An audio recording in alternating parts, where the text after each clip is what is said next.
I've never said this anywhere else. So I know. the This next is six breaking months is news. Welcome back. Another episode, the C-Suite Unfiltered with Mike Andes. How are we doing today, sir? good, man. How you doing? I'm doing great. We just talked for 30 minutes, and now we're starting the pod. But we are going to start hot and heavy. All right. And I just sent you a link to your phone. If you can watch it, I will put this up on the screen. As of time of recording yesterday, this is November 19th, Jaguar deleted all of their tweets, all of their social media posts, and now have a new direction for the brand, and it is copy nothing. Would you please watch the video, and then we'll talk.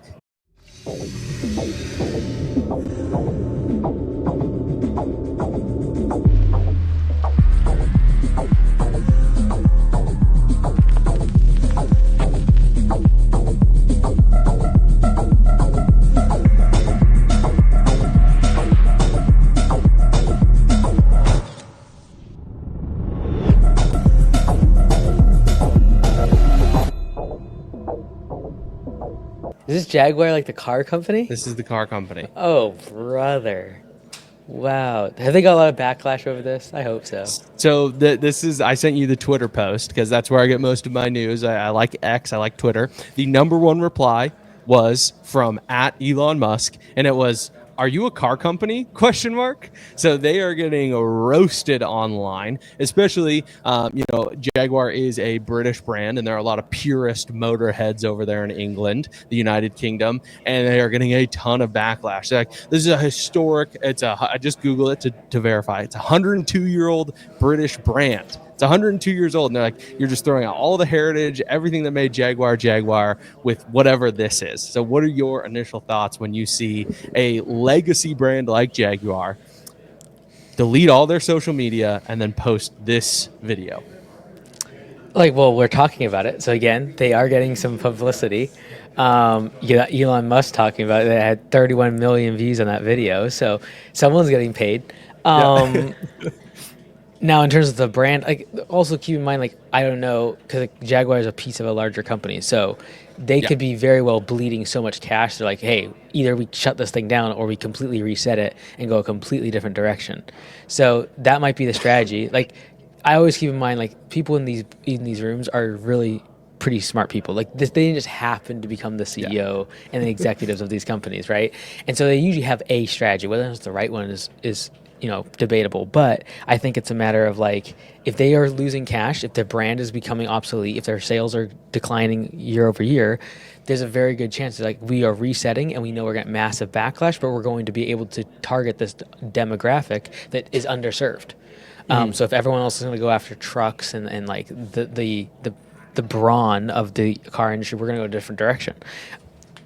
It could work. If you're making money, look, I might not necessarily agree with your ad or how you portray things, but there's a niche that they might be trying to serve, and the last ditch effort to save the brand is going a completely different direction.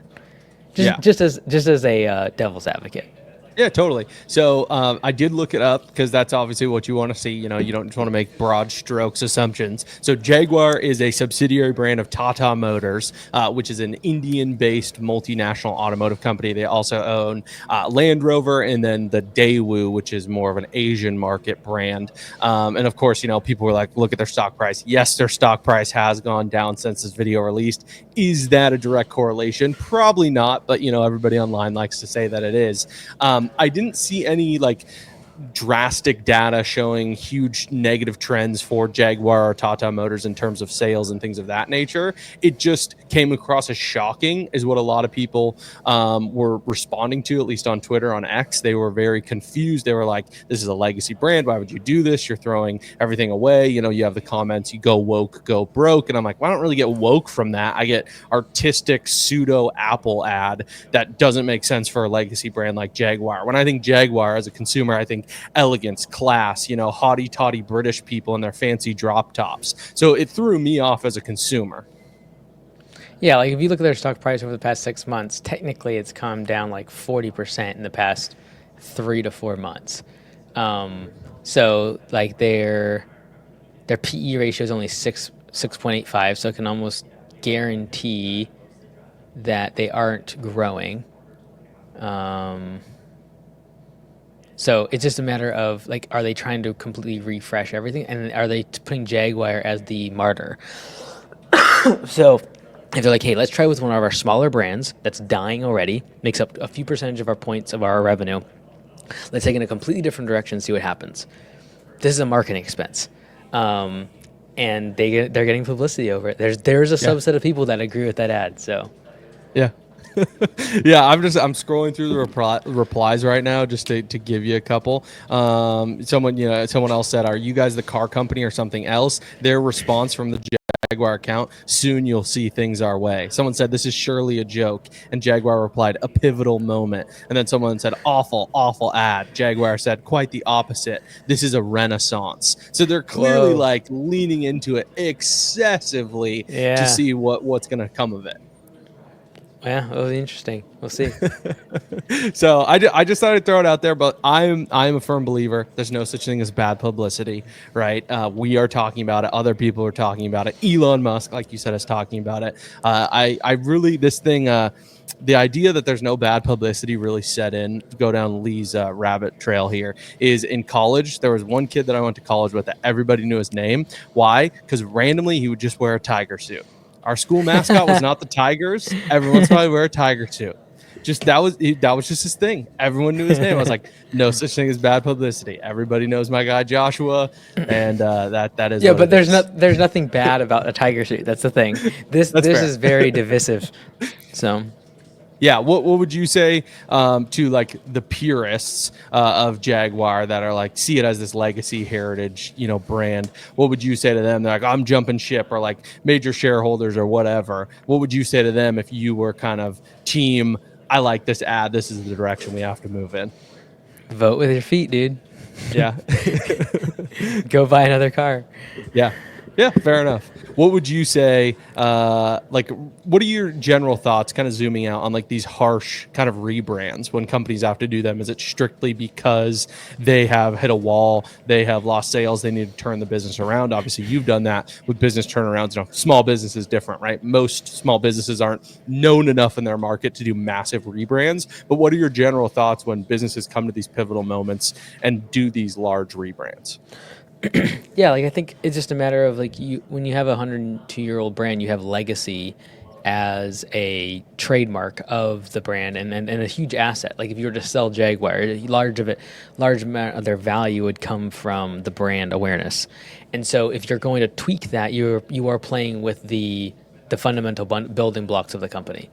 So it's not like they're coming out and changing the design of their cars, even though that might happen. They could have done this, done changed the cars without doing what they're doing right now, and not much would have changed. Like no one would be talking about it. Like the actual product changing is not what's happening. It's the branding, and what I think you got to be careful of in this case is people have bought into the brand for so long, and they own Jaguars, and so if the value of those Jaguars is massively drops over the course of the next 2 to 3 years because of this, well, now you've tarnished the brand, because a lot of these legacy car makers, like their brand is you buy this car, it's a collectible, it goes up in value over the course of time, you show it off to people and everyone loves them. And so if you tarnish that, no one wants to keep them, the value of them goes down, the collectibles immediately go down in value, and yeah, you're playing with the fundamental building blocks of the company. You're not changing the product, you're changing the brand. And that only matters in a company that's been around for a long time that has a legacy brand. Like if you have a company that's like 4 or 5 years old and like we're changing our brands, like okay, cool, what to do? What's your product doing? In this case, we haven't even seen any changes to their product. They might not do a single thing differently, but it's the brand and that perception are built around it. That changing that on a legacy brand is like very, very dangerous, which means that's why it leads me to think that they're losing money, they're losing market share. They know the only way to be able to revamp any sort of demand for their products is to completely change everything, which is very risky. So we'll see what happens. Yeah, and I was thinking about this, and I don't know if this is verified or not. I saw it on the internet, so who knows? But it's like Ferrari, right? If Ferrari sells you a Ferrari and you do something weird with it, or you paint it lime green, you are blacklisted. I believe that's true. I've seen it on the internet, right? And that's because it's their brand. Like you buy a Ferrari because it's class, it's elegance. You don't get to the Ferrari is cool. You don't need to make it cooler. You don't need a custom paint job. You don't need to butcher it. You don't need to put whatever kind of tires on it. It's the Ferrari. It is perfection. It is beauty. And Jaguar obviously is not at the same level of Ferrari. I'm not comparing them. They're apples and oranges, but they're having this pivotal shift. And I feel like it kind of reminds me of the conversation last week on Red Lobster. I wonder if Jaguar's main consumers are old and dying off. And so now they need this shift, this rebrand to the millennial, to the Gen Z, because Jaguar is this kind of old legacy kind of brand that they need a new market to tap into. So they have to shift.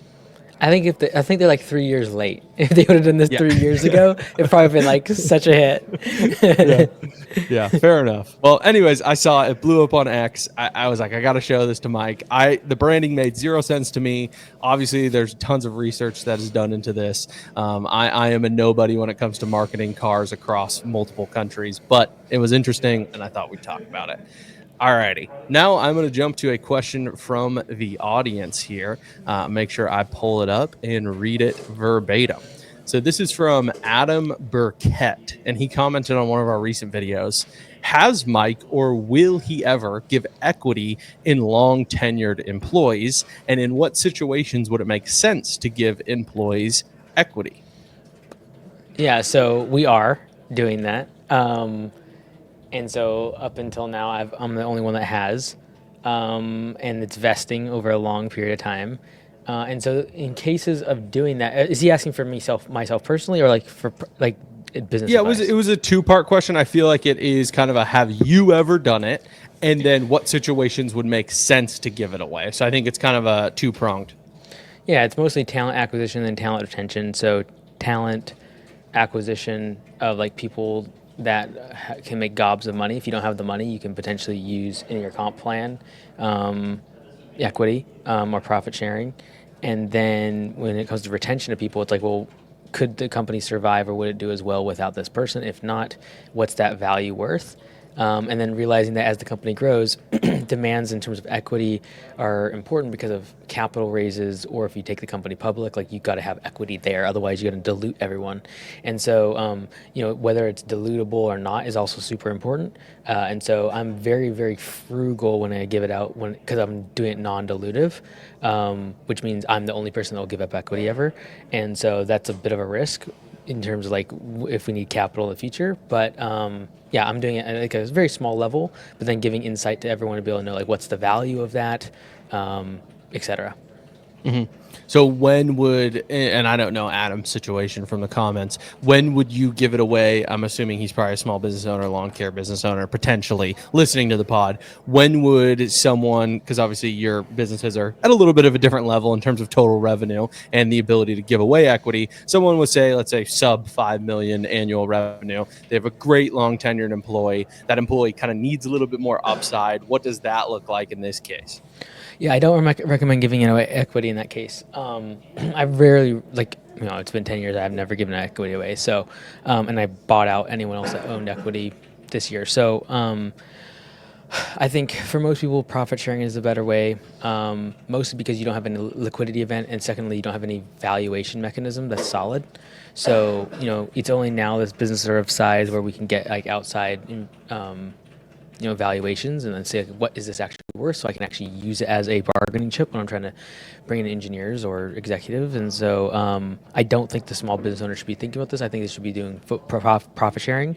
It gets messy. It gets like legally. This is a huge process I've been setting up this year to make sure it's transparent to everyone. It's very clear. That's all legally up above board. And then like what happens when we do go public and how they vest. What happens if our liquidity events happen sooner? What happens if we take on debt? What happens? Is it dilutive? Like, is it Class B shares? Is this Class A shares? Like, there's so many different layers to this. And so I do not recommend the small business owner do it. I would only do it if you're going to raise money, if you're going to go do an IPO, or you have a very clear path to an exit in terms of a sale. Whether it be venture capital or you're actually going to go to a strategic buyer. I think that most people's time is spent better retaining talent using profit sharing. Just get simpler. Yeah. Now, what about the business owner? Because this has come up inside of Augusta as well. Going to throw another curveball at you that is looking to expand and add additional entities to their existing business, right? So they have location 1, they're going to start location 2, or they have lawn care business 1 and they're going to open pressure washing business 1. What do you feel about that? Like, hey, retain all the equity is what you're saying for your original business. What about when you open business number 2, you have a long tenured employee, kind of same story. Would you give equity in that case? What does that look like? Like eventually that business relationship will end. Not a matter of if, it's a matter of when. And so at that point in time, whether it's done gracefully will come down to whether or not you planned well.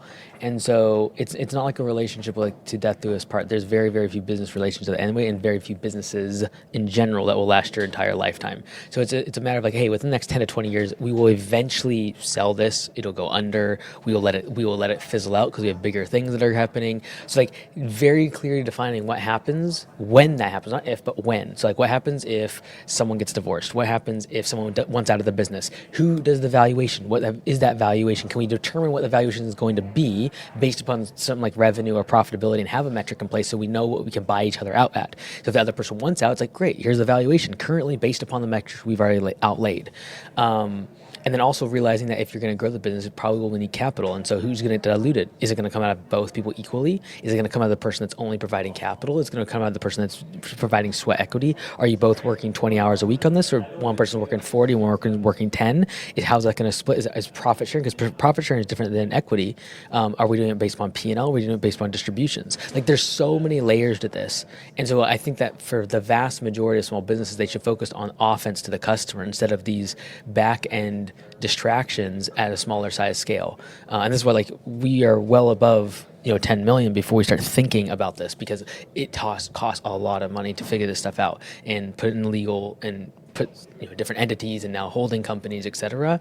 And then like even the software just for the team to be able to see what their options are, etc. And then down the road to be able to have like equity for the team members to be able to have like a stock program where they can buy it at a discounted rate, and then it goes on into the IPO, etc. This is all like there's a ton of layers to it. So I don't think people should think about it. I think your time is better spent building a bigger business. And so for that reason, I think most people should retain the equity and give out massive amounts of profit sharing so that people are held accountable, knowing that those people, if they were super entrepreneurial and wanted to be in a business for 10 or 15 or 20 years, would probably have already done it.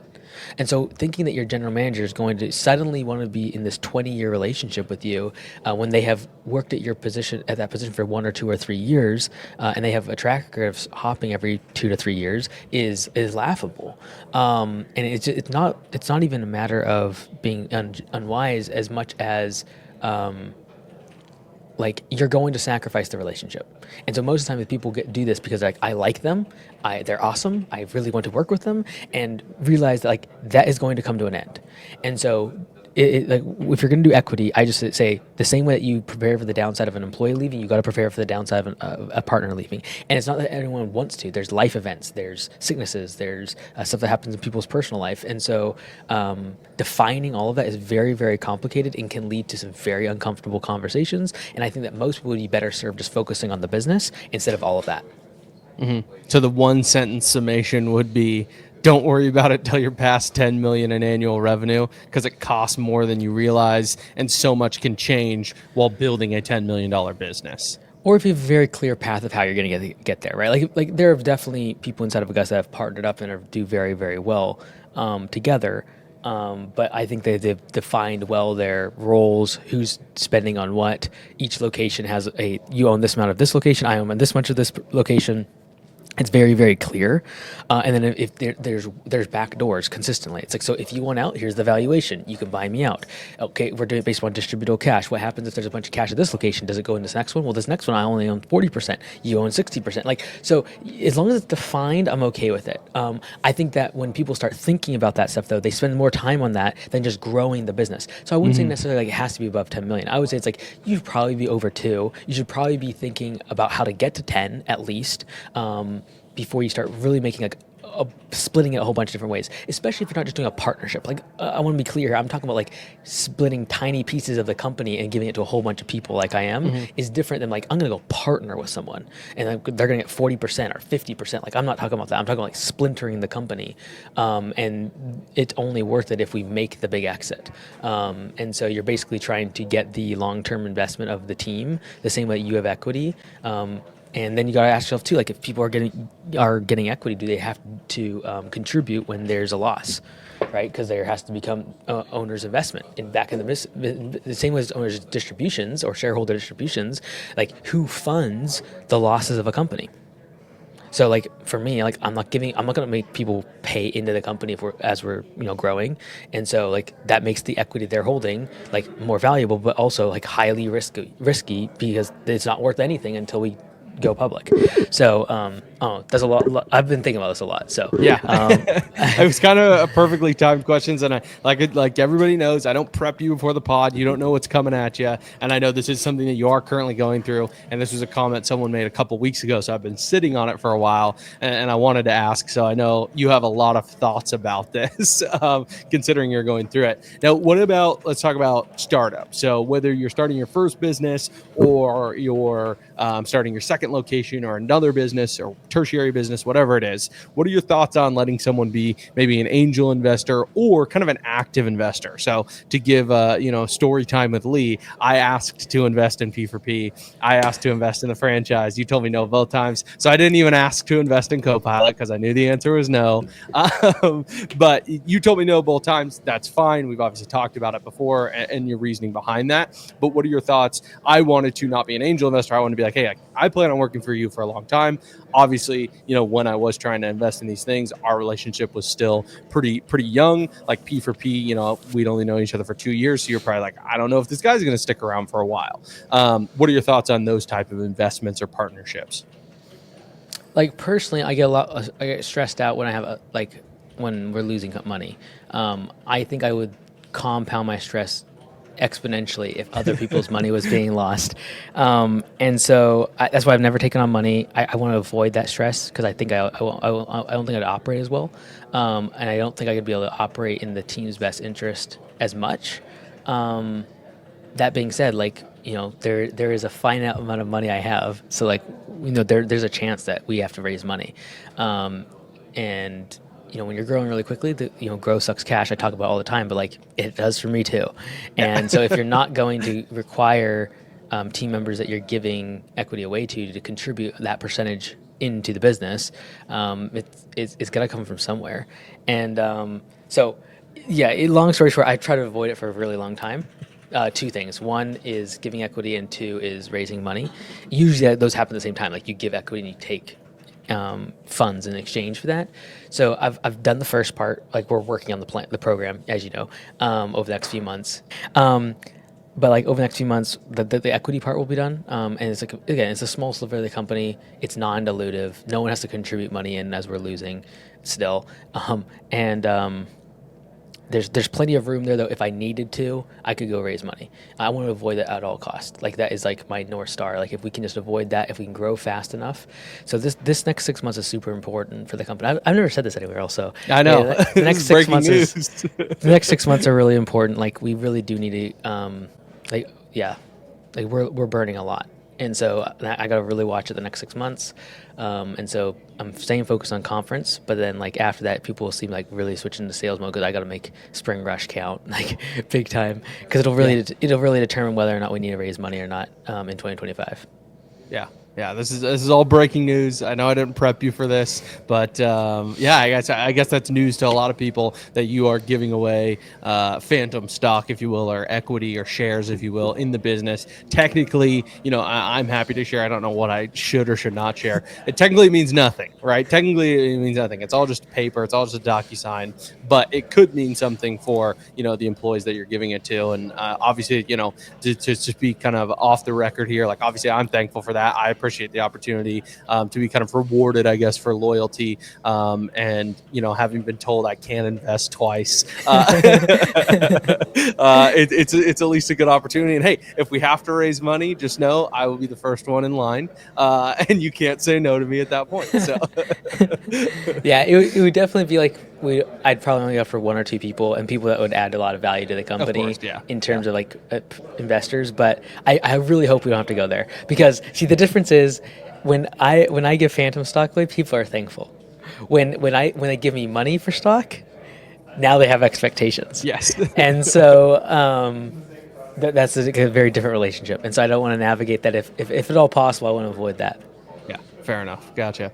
All right. Well, maybe a shorter episode today. That's all I got. I know I want to respect your time as well. I don't think I have anything else, so we can wrap it up right there with a little not financial advice. Do you have any?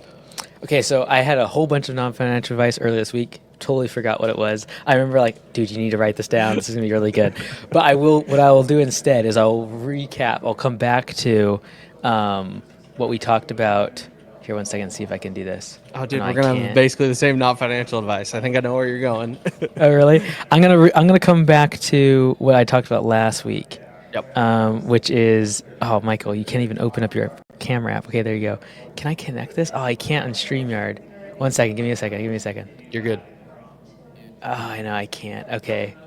1 second. Hold it. Okay. All right. Let's go. Okay. Did I switch cameras? We did. Yes. Let's go. New Okay. angle. So now this is the situation. Let's see here. Let's see if we can't figure this out. Okay. So that's the situation we got going on. Yeah. Yeah. So I can't really see the whole thing, but you get the picture. And then, you can't see this one, obviously. Here, what I'll do is I'll switch over.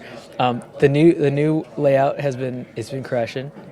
So this is the laptop situation. So yeah, it's been working well. Very good for the workshop prep. Be able to have this separate device. They AirPlay great. So like I can what I'm doing now. Like I have this one down here. I can move it up. It's really great. But I turn that off and then it's like focus mode because this computer only does Chrome. It's great. And so it's like literally Canva, my Google Doc, like that's it. So it's been really good for workshop prep. I'm like ahead on workshop prep in part because of focus with this the past week. So I'm stoked. It was a good move. It was a good $1,200 spent. There it is. Is that a new MacBook? Hey, yeah, dude. We're upgrading. All right. Oh, I have permission. I'm gonna buy a new MacBook. Dude, it's pretty good. Yeah. I was able to give mine away to someone else that needed it, and Cool. This one does AirPlay with this one a little bit better. Nice. But also, this one's a little bigger. It's 15 inches. Oh, but dude, okay. I got for $1,099, 16 gigs RAM. Yeah. They have it 18% off right now on Amazon. It's literally way more cheaper on Amazon than it is on Apple. So there's my non-financial advice. If you're going to buy Apple products, buy them on Amazon, not the actual Apple site. Yeah. That's my non-financial advice for the day. That's great. I love it. All right. Well, I need to go buy a new MacBook. So let's see. My non-financial advice is actually a quote from you. I thought we were going in a different direction with you saying referencing last week. So we had a conversation. You gave me some feedback, and this is a new quote that I'm living by, if you will. It's just let little fires burn. Well, it's technically from Alex, but yes, technically from Alex, but you surmised it very, very well for me. Mike shared a video from Alex Hormozy about prioritization, and I was kind of struggling. I think I was just tripping over myself, and just the piece of advice of like let little fires burn. Like that doesn't mean like we're going to ignore them. We're just going to let them burn because they're not going to burn down the town yet. Focus on the big fire that's about to burn down the town. And then, maybe that little fire got a little bit bigger, but you can take care of it very quickly. Don't focus on the little fire. Focus on the big fire. So that is my non-financial advice for some of us out there that are overthinkers. I sometimes overthink things, and that is let the little fires burn. You can get to them. Focus on the big fire. Let's go. Yeah. Well, you took the feedback very well. Thank you, sir. Appreciate it. Alrighty. I think that's all we got. Let's like go. and subscribe.